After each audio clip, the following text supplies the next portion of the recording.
আমি যদি ইবলিসের কথাটা বলি, ইবলিস একটা টাইমে অনেক বড় লেভেলের ইবাদত গুজার লোক ছিলেন এবং এমন একজন ব্যক্তি ছিলেন যে প্রচুর প্রচুর আল্লাহ রাব্বুল আলামিনের ইবাদত করেছেন। ইবাদত করতে করতে আল্লাহ রাব্বুল আলামিনের কাছে এমন প্রিয় একজন বান্দা হয়ে গিয়েছিলেন, আল্লাহ রাব্বুল আলামিন ইবলিসকে এক ফেরেশতাদের সর্দার বানিয়ে দিয়েছিলেন এবং তিনি অনেকটা টাইম ফেরেশতাদের সর্দার ছিলেন। এখন আপনি ভাবেন যে এরকম একজন লোক যে ইবলিস ফেরেশতাদের সর্দার ছিলেন, সেই অবস্থান থেকে আজকে কিভাবে ইবলিস হলেন? আমরা যদি ঘাটাঘাটি করে দেখি বিষয়টা, তাহলে ইবলিস ইবাদত করতে করতে এবং মানুষের সম্মান পেতে পেতে একটা টাইমে এত অহংকারী হয়ে গিয়েছিলেন, যখন আল্লাহ রাব্বুল আলামিন তাকে বলেছেন যে তুমি আদমকে সিজদা করো, আদমের পায়ে লুটিয়ে পড়ো, সিজদা করো আমার জন্য।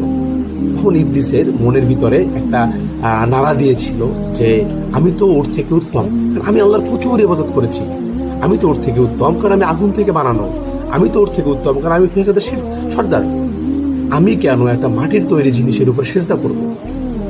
আজকে সামান্য একটা ছোট্ট বলবো এই কারণে, আমাদের তরুণে ছোট্ট বলবো যে ছোট্ট একটা অহংকারের কারণে আজকে আল্লাহ রাব্বুল আলামিন তাকে সারা জীবনের জন্য শয়তান বানিয়ে দিয়েছেন।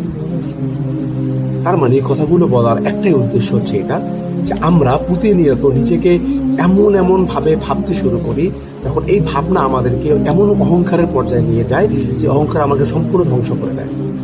আমরা আজকে সমাজে অনেক হুজুরদের দেখবো, অনেক আলেমদের দেখবো, আমাদের সাধারণ মানুষ দেখবো, এরা এলেম অর্জন করতে করতে করতে এমন একটা পর্যায়ে নিজেকে নিয়ে যায়, অমুককে কাফের, অমুককে মুশরিক, অমুককে নাস্তিক, মানে এরা সবাইকে তুচ্ছ মনে করা শুরু করে, নিজে হচ্ছে একটা বিশাল লোক। আবার আমরা যদি আমাদের সাধারণ ব্যক্তিদের দেখি, মানুষ লেখাপড়া করতে করতে বা কিছু অ্যাচিভমেন্ট করার ফলে নিজেকে এমন একটা জিনিস ভাবা শুরু করে, নিজে হচ্ছে সর্বসর্বা, তার কোনো নেই।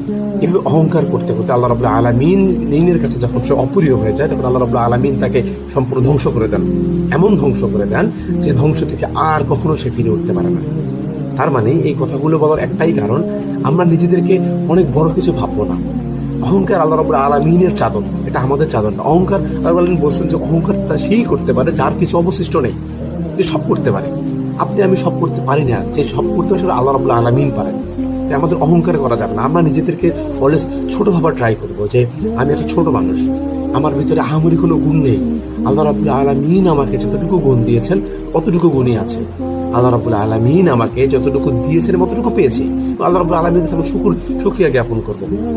আমরা যখন আল্লাহ রাব্বুল আলামিনের কাছে শুকরিয়া জ্ঞাপন বন্ধ করে দেব, আমরা যখন আল্লাহ রাব্বুল আলামিনের কাছে চাওয়া বন্ধ করে দেব, তখন আল্লাহ রাব্বুল আলামিন আমাদেরকে গজব দিবেন, আল্লাহ রাব্বুল আলামিন আমাদেরকে ধ্বংস করে দিবেন। যে আসুন অহংকারকে না বলি, অহংকার জিনিসটা আমাদের মুক্ত করে এবং আল্লাহ রাব্বুল আলামিনের